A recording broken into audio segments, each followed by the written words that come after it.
When the cage lights hit and the crowd goes wild, one channel stands tall with the data compiled. Numbers lock in, every metric aligned, every path to victory calculated and defined. Prestige parlays, where the model never lies. Prestige parlays, breaking down the fight through tactical eyes. From the first swing thrown to the final bell's blaze, we predict the future, the Prestige way.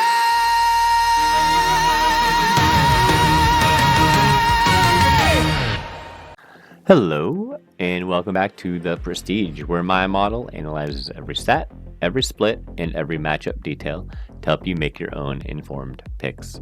For this matchup, the model identified the biggest advantages and disadvantages to decide how each fighter will win. Now let's start with their paths to victory. Now these aren't random ideas.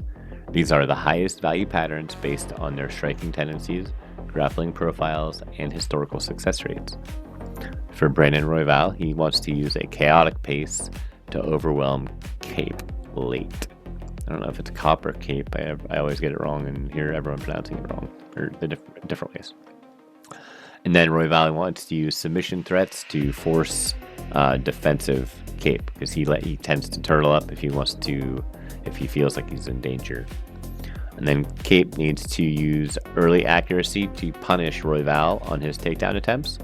And then he needs to use defensive wrestling to neutralize the grappling chaos, because he's not a bad wrestler himself, and he's a very good defensive wrestler. So this it should be pretty close. Now this is the part most people don't see. The model always narrows the fights down into one hinge point the moment it swings the entire matchup. For this fight, it is Kape cannot force sustained offense without being dragged into Royval's pace.